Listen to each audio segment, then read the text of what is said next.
Hello everyone, this is Chaff Commander Coffee, back with another episode of 0 AD Empire's Ascendant in my overview and tutorial series. Today we will be taking a look at the Macedonians. Should be the next one on the list. Right, let's start. So the Macedonians are the second Greek culture team that I'm taking a look at in this series. Let's just get a few buildings on the construction so that we can properly age up and take a look at them. Let's just train a few more, let's train some Japanese, they're a bit faster. Right. Let me just task up these guys to do some proper building. And then gather some resources, like that. And then I think I'll just have one of these guys build it. There we are. So I'll put the speed up and wait for them to be constructed. Right, let's go over Macedon's civilization bonuses, which are different to the Athenians. Okay, so the first one is all Macedonian units have a 10% attack bonus versus Persian and Hellenic factions, but have a -5% attack versus Romans. So, the Macedonians, with a bit more of a niche starting civilization bonus, it does really require them, or well, it doesn't require them, but they do have an advantage versus the other Greek factions, being Athens and the Spartans. I assume this also applies if you're in a mirror match against other Macedonians, but they're not quite as good against the Romans. So you want to be careful about picking the Macedonians if you're up against Rome, simply because your units will not perform as well as they could. And we'll build a temple over there, get a marketplace up, a defense tower. We'll upgrade this defense tower and then we should be able to get to age 3. Right, the second bonus of the Macedonians, which I will have to train some units to show off, we'll train some pikemen, is the syntagma? Yeah, it's the syntagma, I think that's how you say it, I'm not 100% sure. But the syntagma is a special formation available to the Macedonians. I believe also that the Spartans get access to this formation as well. Effectively, it is the same as the phalanx, except that it doesn't give exact numbers on its bonuses, but it is described as being a very slow formation, which gives a high pierce attack bonus and is nearly invincible from the front. However, it is extremely vulnerable from the rear and prone to being flanked. So I think that's mostly due to the speed. So if we need 16 pike infantry, not 10. So we'll just train another 10 pikemen. That shouldn't take too long. So that is the syntagma formation. The third civilization bonus, which is the same as the Athenians, is you get access to the theatron, which is the Greek theatre that we discussed in the Athenian overview, but I will quickly go over it. Effectively, you can only build one theatron. It is a third phase building, and it increases your territory influence by 20% per theatron you own. So if you capture another one, you will get a higher bonus to your borders. Your borders are the blue ring that surrounds your city. Again, I went over this during my Athenians overview. So I'll quickly show off the syntagma formation, just so you guys can see. So we have our phalanx here. This is a standard phalanx formation, which is available to the Athenians. But this is the syntagma formation. As you can see, they advance with their pikes extended, as opposed to the... This is probably the more... I wouldn't say Hollywood, but certainly the more recognisable formation you can see with the phalanxes here as they have their weapons extended above them. It certainly is a lot more blocky whereas the phalanx has more of a wide line. The syntagma is a fair bit deeper. It has 5 ranks with 20 men as opposed to 3 ranks. Right. Again, it doesn't say the exact numbers to do with the formation, which is a little bit of a shame, but never mind. We'll have to just assume it is a better version of the phalanx, although it does seem like it's only available to pikemen. Right, the team bonus for the Macedonians is tribute and trade between allies of the metal resource is increased by 15%. So, the way this works, if you go into diplomacy, if you were to tribute 100 metal to another nation, so I can do that right now, I've sent my opponent, the Gauls, 100 metal, they should actually receive either, yeah, it does cost me 100 metal, so they should receive 15% more. And the other thing is the trade between allies, so from your marketplace when you build traders, your trade is increased by 15% if you are trading metals. So generally with the Macedonians you will see them weight more of their trade towards metal. The unique technologies available to the Macedonians are each subsequent barracks constructed comes with 5 free random Macedonian units. This also applies to the barracks of allied players. They receive 5 free units of their own culture for each new barracks constructed. I believe that will either be available from the fortress or from the siege engineer's workshop or the bibliotech. I'll quickly get those buildings constructed so you guys can take a look at those as well, because I will have to go over them once we reach buildings. But I believe that will either be available from... yeah, it will either be available from the fortress or from the library. The second team bonus. This is team bonus. No, the second unique technology. Sorry, it just confused me since the other one does apply to teammates as well. The second unique technology is civic centers gain double health and double the default number of arrows that they fire. So yeah, that would be here, the Hellenistic Metropolis. So you get 100% health and capture points, and it doubles the default arrows.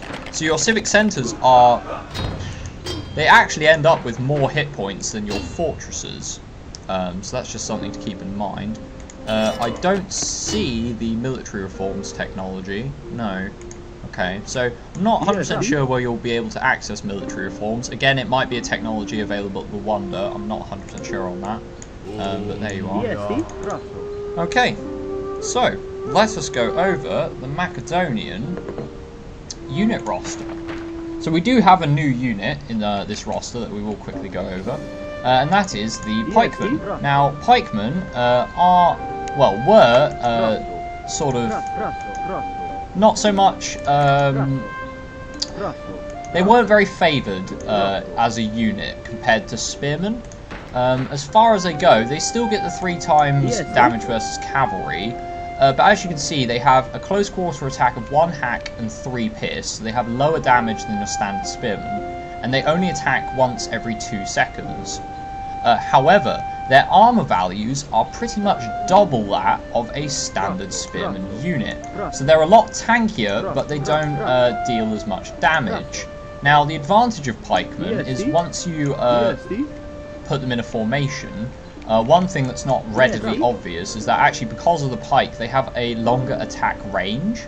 So once they're in a formation, more than one pikeman is able to attack. So it's not just the front line of a formation. So if I grab up these guys over here, get rid of those pelters. So if I was to put these guys in a phalanx, the back line of pikemen in this phalanx should also be able to attack whilst retaining their formation. So far as I'm aware.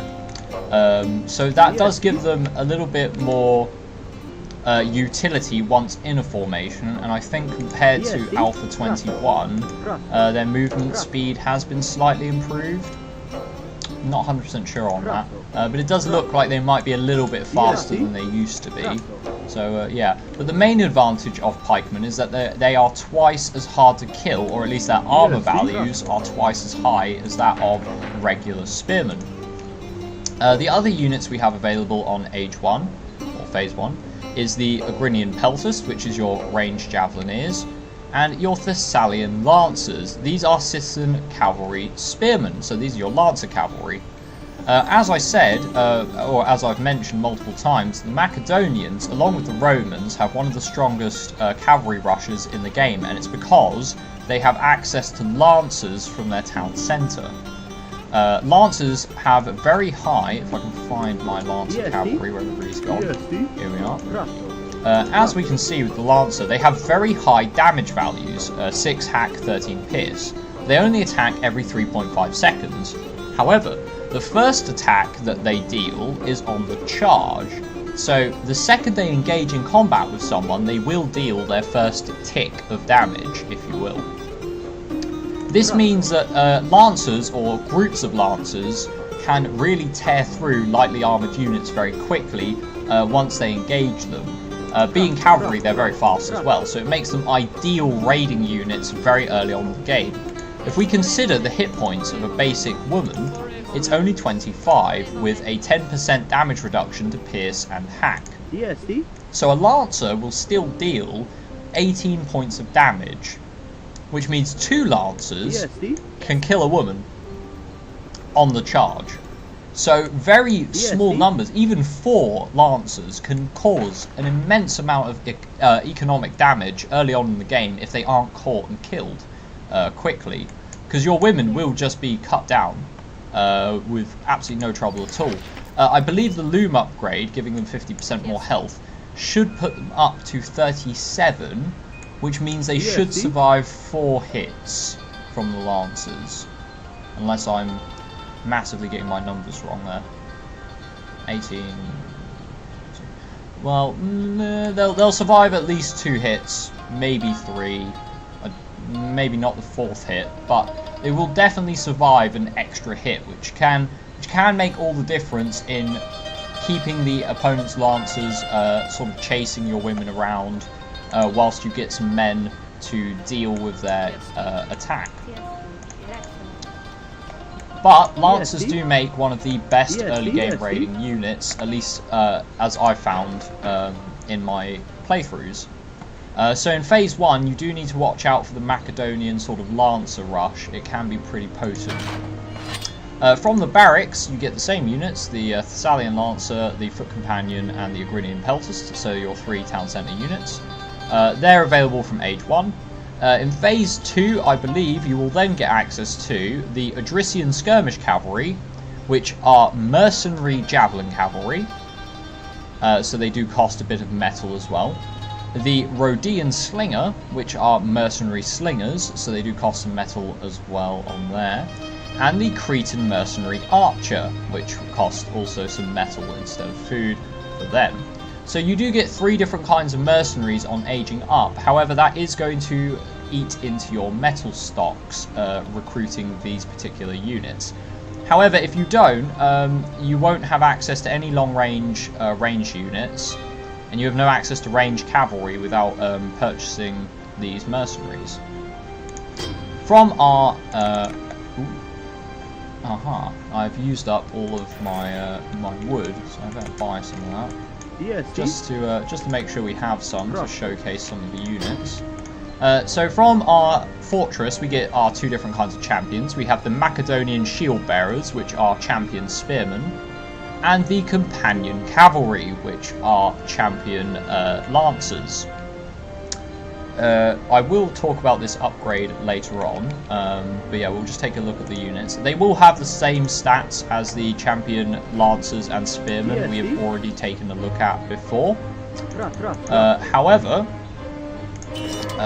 we do not train siege weapons from our fortress. Makaton gets a special building, the Siege Workshop, to train its siege weapons, and it has one of the best selections of siege weapons in the game. We have the bolt shooter, the siege catapult, and the battering ram. All three of these we have discussed beforehand. But we also have the Helepolis, the siege tower. So I will just train one of those so you can take a look at them. Siege towers have been referenced by some of the heroes' abilities, but Makaton actually gets to train them, which is pretty cool, so I will get one of those. And here comes our companion cavalry. So we get the companion cavalry, which are Lancer cavalry, and the Macedonian shield bearers, the Hypaspitaes. The special upgrade we get at the fortress is the Silver Shields Regiment. This upgrades shield bearer champion infantry, which are our spearmen, into the Silver Shields regiments with greater health and armor. Now I will quickly research this upgrade just to give you an idea of how much extra armor and health that they get. Currently they're on 200 hit points with an armor of 8 hack and 8 pierce. And once that upgrade is done, shouldn't take very long, I'll just put 2 times speed. And then we can take a look at how much more that upgrade gives. Well, here comes the siege tower. As you can see, their unit icon looks different as well. And they've now been named as the Hypaspitaes Agiraspidi. Oh, I'm probably saying that terribly wrong. Sorry for anyone that speaks ancient Greek and I'm butchering your language. But yeah, so they have 220 hit points, so they gain 20 extra hit points, and 1 extra to all their armor, to their hack and their pierce armor. So effectively, it's an HP and armor upgrade, which goes on top of the blacksmith upgrade for armor. So they are some of the best champion spearmen you can get in the game, aside from the Spartiates, which is Sparta's special spearmen. But that comes as no surprise, I mean they are Sparta. But they are more than a match for them. So Makaton does have particularly strong champion spearmen, so they can be pretty scary to deal with on the battlefield. Now, siege towers are an interesting type of siege unit because they have a ranged attack. And depending on how many men you garrison inside of them, is how many arrows they shoot. They have a projectile limit of 10, and they get 1 per unit. So if you garrison 10 units inside of them, they get their maximum ranged attack. If you garrison, but you can garrison 20 units inside of them. The reason for this is because the siege tower can bypass your opponent's walls. So the city wall here that we build, as you can see, if you tag a siege tower to attack the center part of the wall, not the towers, the center part, it will lower its sort of drawbridge or mechanism there, and then you can de-garrison your units in the siege tower on the other side of the wall. So you can drop your units directly into your opponent's base, which is pretty cool. But really, it has the ranged attack, which sort of acts like a moving defense tower, which is pretty powerful. And it has incredibly high pierce damage resistance. So the only real way to knock these things out is with crush damage from slingers or siege weapons, or with swordsmen or cavalry with swords, so hack damage units. But they're a pretty nifty siege weapon. Against certain nations, particularly the Iberians that we just looked at, who get that free starting wall, the siege tower can be really potent. So those are the units available to the Macedonians. Let's go over their heroes. We have Philip II of Macedon. His ability is Rise of Macedon. 20% attack and +2 capture for champion units within his range, 60 meters. So, Philip II of Macedon, kind of like Boudica for the Britons, very champion-focused hero. If you're planning on getting large numbers of shield bearers or the companion cavalry, Philip II really is your go-to man. He doesn't really have a strategy associated with him, it's more to do with his unit composition you decide to go with. We then have as our second hero Alexander the Great. He has two abilities. His first one is 10% territory effect for all buildings while he lives. So by having Alexander the Great, you kind of have an extra theatron. All of your borders will get boosted by 10%, which is pretty cool. Oh yeah, I should probably mention, Philip II of Macadon is a spear cavalry, so he goes well with the companion cavalry. He can keep up with them. But, you know, because he's a cavalryman, he can easily keep up with the shield bearers as well, so he benefits both your champion units. Alexander the Great is a sword cavalry. Yeah, just to make sure I remember that and point that out. The second ability for Alexander the Great is 50% less garrison regeneration rate for enemy civic centres within 60 meters. This is it's a very curious ability. Effectively, if you defeat your opponent on the battlefield and he garrisons his injured units inside his town centre to try shoot arrows out at you and just get the men healed up so that they can then push you out of his lands, Alexander will reduce the healing they receive from the town centre. It's kind of a niche ability. It might be a bit too powerful if it affected all enemy buildings, so it affected fortresses and in particular temples. But for now it only affects civic centres. So it's not the strongest ability that I've seen, but it's not by any stretch it's not bad. It's just a bit niche. His third bonus, which only applies to Alexander, and I believe this is specific to Alexander the Great, no other hero has this, he gets the hero side bonus, which gives him 20% more attack versus enemy heroes, which is kind of interesting. Because he's a cavalry hero, he won't win in a 1v1 against spear heroes like Pericles or Leonidas, but he can beat other cavalry-based heroes in a 1v1 fight pretty easily. Heroes have very high attack values. They're incredibly strong units. So Alexander the Great is pretty good at hunting down your opponent's heroes and finishing them off, which is a very interesting ability. Yeah, it does mean that Alexander has to be in the middle of the combat looking for your opponent's hero to go and fight them in a 1v1. And if your opponent is being very careful with their hero, they'll have him behind their lines. So it can be, again, a bit more of a niche ability. But if you can kill the enemy's hero with Alexander, like during a battle, and he's a hero like Karatakos for the Britons, who gives a bonus to all the units in his AoE. Or, for example, if you're fighting, say, another Macedonian player and they have Philip of Macadon, or you're fighting the Britons and they have Boudica, any hero that has an AoE that boosts their units, if Alexander kills them, you're almost guaranteed to win that fight, because they won't have that bonus anymore, and they were probably relying on it or counting on it to make the difference, and if their hero dies, then they won't get it. So it's not a bad ability, but it can be a bit niche, especially if they have a hero that's spear wielding or is not going to be in combat. Say they're an economic hero, like the Gaul hero that we just looked at. I can't remember his name. Marit Bon. I can't remember. I'm not gonna butcher his name any further. So there you go. But more economically based heroes, like Pericles, for example. He will probably not get a chance to fight them one-on-one, so yeah, there is that.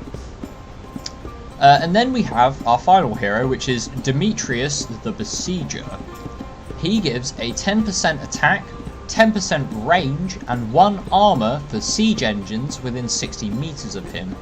He is a sword-based infantry commander. So really, he will affect your siege towers. Oh, they're being attacked by a lion or a tiger or something. Go on, pikemen, go deal with the tiger. Okay. The siege tower, because it does have a ranged attack, will benefit from Demetrius the Besieger, as well as your bolt shooters and your siege catapults. Your battering rams will benefit from him, but only the attack bonus, not the range bonus as well. But if you're going to play a very siege-heavy game with the Macedonians, then Demetrius really is a good hero to pick up. So, for really knocking your opponent's base down and applying a lot of... if you want to mass up your units and then go for one push with a lot of power behind it with siege weapons, Demetrius really is your go-to character. Alexander the Great, pretty heavy on expansion because of the territory effect that he boosts, and he can be useful in field combats by killing the opponent hero, but he's generally more of an expansionist type character. And then Philip of Makaton, who really is just, if you are fielding a lot of champions, then he is the hero you should be taking because of his bonus. Right, that's all the heroes and all of the units for Macedonia. So, let us go over their unique buildings. Yes, Steve. From the top, we have the Siege Workshop, which builds your siege weapons and contains all of your siege upgrades. This doesn't really have any other application other than that, so there's not too much to say about it. I suppose one of the advantages of it is that you can garrison... Yeah. You can garrison a few units inside of it, but really it's... I suppose the biggest advantage of having a separate building to build your siege weapons is that your fortresses are completely free to focus all of their production on training champions. With the other nations we've seen where they train their siege weapons from their fortress, you have to alternate between training champion units and siege weapons, and that cuts down on how many champions you're actually fielding. Makaton can spread the production out between multiple buildings, which can be useful for getting your army built up and sort of composed of different units faster. We have the Theatron, which we discussed in the Athenians Overview. And then we have the Bibliotheca, the library. So the ability of the library is it reduces the cost and research time of all technologies by 10% per library owned. And it also researches use special technologies. So in the case of the Macedonians, it's the Hellenistic metropolis technology. So it's a bit odd because you have to hit phase 3 to get the library, and it does reduce the cost of technologies. So the cost of your late game technologies are reduced quite significantly when you have the library. So it's not a bad purchase. In fact, it's actually quite cheap for only 200 stone and 200 metal. It's a case of whether you have the opportunity to save on buying your technologies until you get one of these constructed. Now, if you boom up to phase 3 and then build one of these as your sort of first construction for phase 3, then you will get a huge and hefty bonus from having this on the field. And if you can capture more during the course of a game, it can make certain technologies such as the will to fight technology much cheaper. In fact, just by building the library, the will to fight technology pretty much already pays off the cost of the library. If you include the blacksmith upgrades as well, you are saving yourself quite a significant amount of resources during the course of a game, but it is a bit more of a late game consideration. Now, those are really the sort of unique things to the Macedonians, so let's talk about some strategies to do with Macedon. As I said, the Macedonians having access to the Lancers from their town centre make them an ideal team for early game cavalry rushes. You really only need 4 to about 8 to do significant damage to your opponent. And depending on who your opponent is, for example, if they lack early access to spears like the Iberians, you can completely cripple them from gaining access to certain resources. Lancer cavalry are also pretty good for hunting. this is probably something that I haven't discussed yet, but when you're hunting with javelin cavalry, they have accuracy, and animals that you hit will run away from your units. So what you generally want to do, if I can just find my cavalryman here, if you find an animal that you can hunt, you want to put your cavalry behind the animal, like this this peacock here, and then attack it. Now the lancer actually killed it so fast that I couldn't really showcase it, but never mind. What would happen normally, say it was a deer or something like that, or I'll grab, say, I'll grab one of these pikemen to come over here and do that. If you were to, say, attack a deer with your cavalry, it will run away from your unit. If you make those hunted animals run towards... Oh, the peacock's just died instantly. Oh, okay. Well, if you were to make the hunted animal like the deer run towards your farmsteads, it reduces the travel time for your units to collect the food from them, thus improving your efficiency. So that's something to keep in mind when you're hunting animals. With lancers, they're particularly good at it because they don't have accuracy like javelin cavalry. Javelin cavalry will get close to the animal they want to hunt, throw a javelin, and then as the animal is running away, they will throw more javelins but at reduced accuracy because it's further away. The lancer cavalry does not suffer from this problem, so they're actually a fair bit more efficient for hunting animals. So you have more efficient hunting in the early game, which is, on certain maps, very powerful for getting your food economy up and running very, very quickly, which is obviously very useful for getting more cavalry, since cavalry's main cost is their food. That way, Makaton can field more lancers, thus making their early lancer rush that little bit extra more dangerous. As far as the roster goes, you are relying on mercenaries to get your higher range units, your slingers and your archers, as well as your ranged cavalry for some more skirmishing potential and some more raiding potential. So you do have to rely on mercenaries, otherwise you're stuck using pikemen, peltasts and lancer cavalry. Because of this, you'll generally find Macedonian players will focus very, very, very heavily on getting lots of fortresses and lots of champions. The Macedonians generally prefer to go for quite late game. It may be that they don't even expand.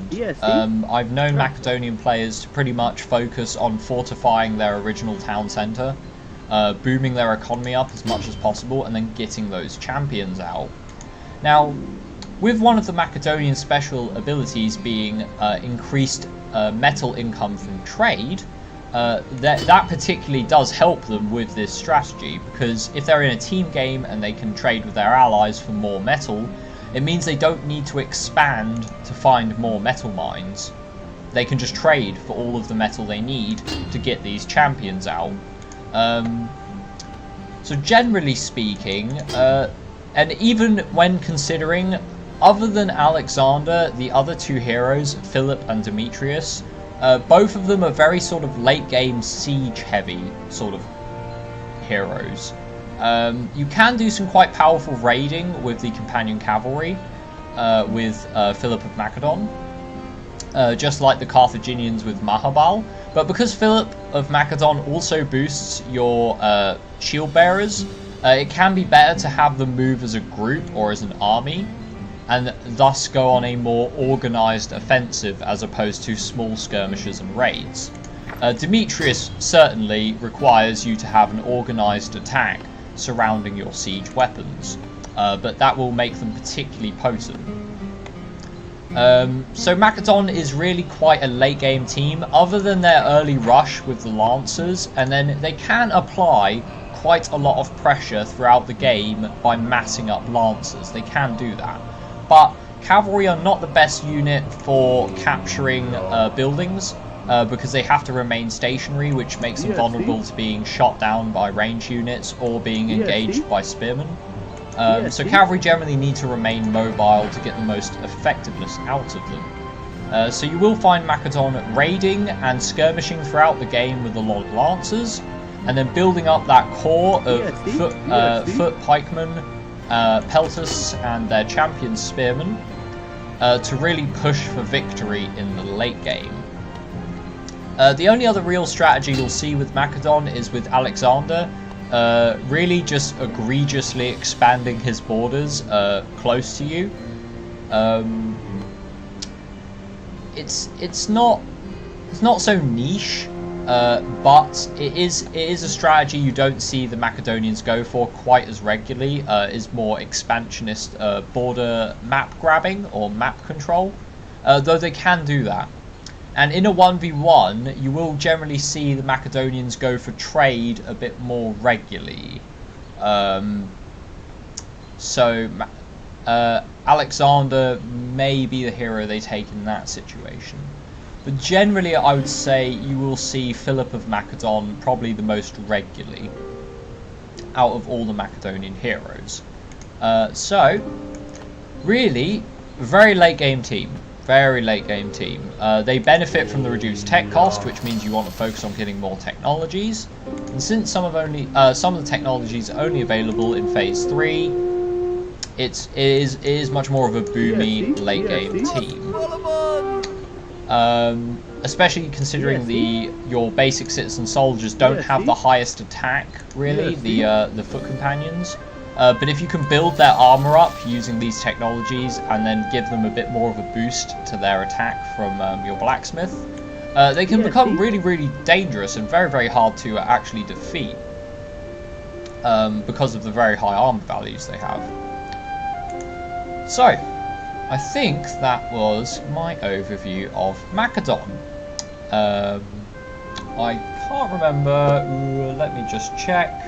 I should be able to just find out who the next team I will be doing an overview on pretty quickly. One moment.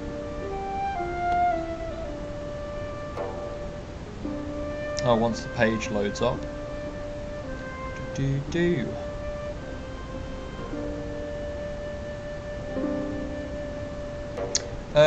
I think the next team I will be doing an overview on will be the Mauryans, who, if I had to say, out of all the teams available, it would either be the Persians or the Mauryans, which I think are actually the strongest team in the game.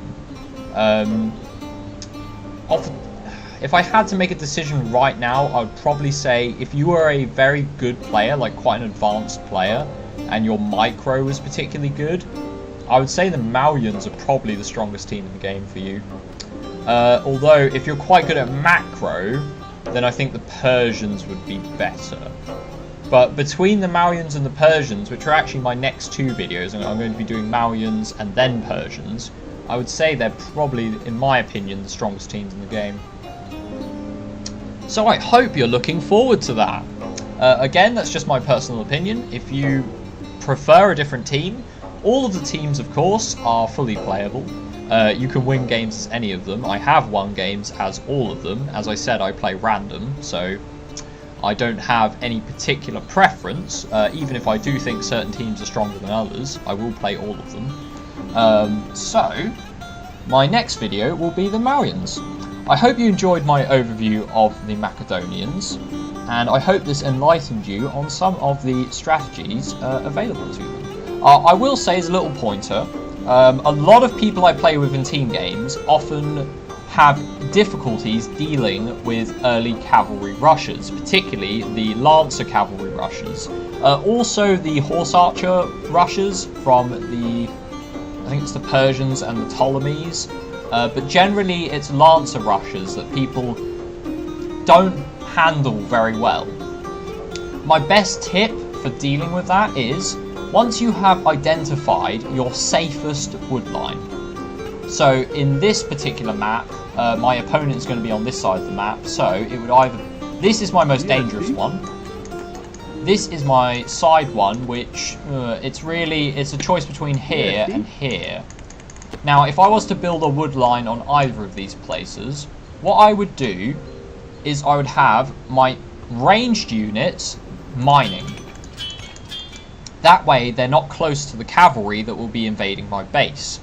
And it also means if any cavalry do sneak past your spearmen that are gathering wood, I'd have my spearmen on the wood line. then they can quickly finish them off with ranged attacks. Your female villagers, your women, they should be mostly, if I had to build a farmstead, now there were berries here, so because my berries were here, I would generally build some farms around this farmstead. What that means I would do is I would make sure to have houses near those farms so that my women can garrison them if a raid does happen. Another thing I would make sure to do is, early on in the game, either in phase 1 if I really think my opponent's going to be aggressive, or at the start of phase 2, build some defense towers on this side. Probably one here near this stone as well, just to cover that as a... It all comes with practice and identifying your map and identifying certain avenues for attack, where you think your base will be weak, where your flanks will be exposed. But generally speaking, I would have spearmen gather from the wood lines if you know your opponent is going to have Lancer cavalry. It's just my best tip.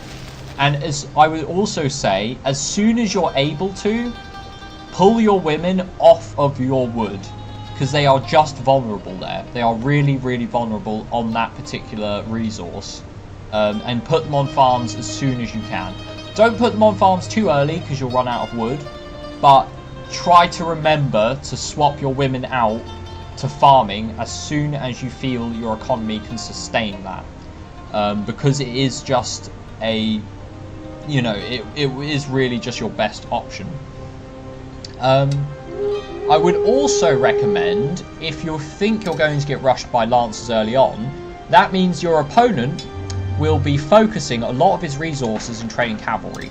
So what you should do, if you can, is sneakily build some of your own cavalry, even if they're just javelineers.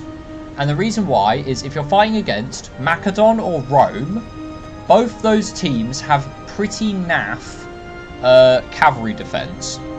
If their lancers are busy attacking you, your javelineers should have free reign of their base to ruin their day, basically. So just because you're being raided doesn't mean you can't raid them. And the teams that are good for early raiding generally are quite susceptible to it as well if they commit to an early raid. So just keep that in mind. Don't treat an aggressive opponent as being like, oh, I should play on the defense because I'm being attacked. No, you should treat them as leaving their flanks exposed because they're being aggressive. Because generally speaking, if a player commits to one strategy, they'll generally, I say generally a lot because this doesn't apply to all players. Very good players, very advanced players will think about these possibilities and prepare for them. But a lot of players, once they've committed to a rush, will focus on that rush quite a lot, possibly to the expense of the defense in their base, because they will be under the impression that if they are attacking, they won't be attacked. So, those are probably my few tips I would give to anyone who is struggling at dealing with Macedonian Lancer rushers or Roman Lancer rushers. I'll go into that more when obviously I do an overview for Rome, but for now, that is what I would have to say. So, it's been me, Chaff Commander Coffee. Thanks for watching, and I will see you next time in my next overview for the Mauryans. Goodbye.